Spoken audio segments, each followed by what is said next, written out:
Армысыз YouTube көрермен. Көктем мезгілін көпшілік ұната бермейді. Өйткені көптеген аурулардың қозатын мезгілі. Әсіресе мұрын бітеліп, көз жасаурап, түшкіріп, аллергия мазалайды. Табиғат аясында серуендеу, басқа қалаға саяхат жасау, бақша ісімен айналысу аллергиясы барларға арман. Десе де ауруға берілуге болмайды. Аллергия бастала салысымен-ақ емделу әдісін қолға алу керек. Медицина мамандары көктемдегі аллергиямен ауыратын адамның өмірі күнделікті тіршілік үшін күрестейді. Шындығында күресуден жалықпау керек.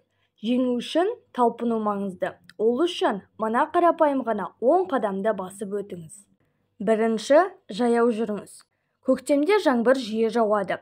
Бұл табиғи құбылыс. Сіз жаңбыр жауғаннан кейін бірден үйден шығыңыз. Сонда тыныс алу оңай болады. Өйткені жаңбыр тозаңды басып, оны қайтадан ауаға көтерілуіне жол бермейді. Жер кеуіп кетпесе, сізге келер қауіп жоқ. Қолыңызға қолшатырыңызды ұстаңыз да, 1-2 сағат еш алаңдамай жаяу жүріңіз. Ал күн шуақты ауа райында серуендеу үшін желсіз күнді таңдаңыз. Желдің екпіні күшті болған сайын тозаң одан әрі тасымалданады.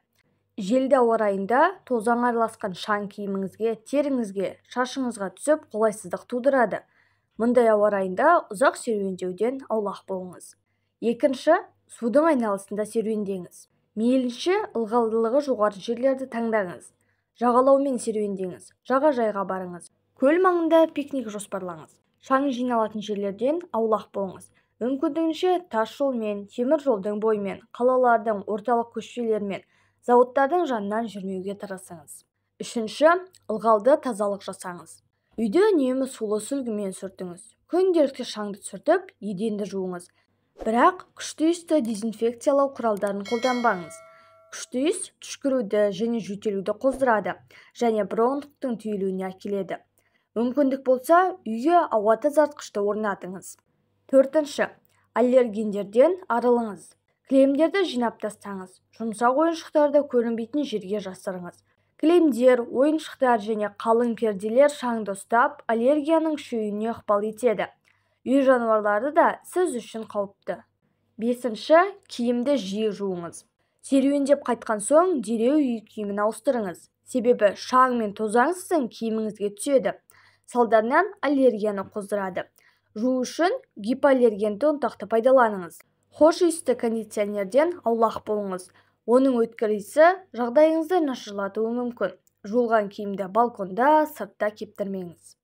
Алтыншы, бетіңізді жуыңыз. Бетіңізді, мойныңызды және қолыңызды мүмкіндігінше жиі жуыңыз. Сырттан үйге келгенде міндетті түрде бет қолыңызды жууды ұмытпаңыз. Жетінші, мұрынды шайыңыз. Тұзды ерітінділерді қолданыңыз. Олар мойынның шырышты қабығын тазартады, тозаңды кетіреді, тыныс алуды жеңілдетеді. Мұрынды күніне кемінде 2 рет таңертең және ұйықтар алдында шаю керек. Әрбір серуендеуден кейін тұзды ерітінділерді қолданыңыз. Сегізінші, күннен қорғайтын көзілдірік киіңіз.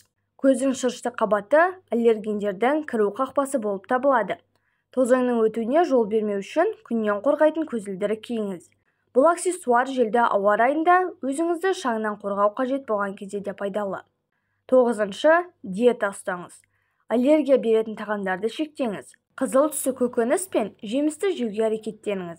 Жұмыртқаны, балды, жаңғақты да уақытша ұмыта тұрыңыз. Оныншы, өсімдікке жақындамаңыз. Бақшадағы, ауладағы, үйдегі гүлдерге, енді бүршік жарып келе жатқан ағаштарға жақындамағаныңыз абзал. Себебі бұл өсімдіктің иісі сіздің аллергияңызды қоздыруы ықтимал. Міне, осы 10 қадам сізге аллергиядан құтылуға көмектеседі. Нәтижесін бірден байқамайсыз әрине. Тек төзім мен мұқияттылық керек. Сіздерге ақпарат пайдалы болды деген үміттемін. Пайдалы болған болса, каналға тіркелуді ұмытпаңыз.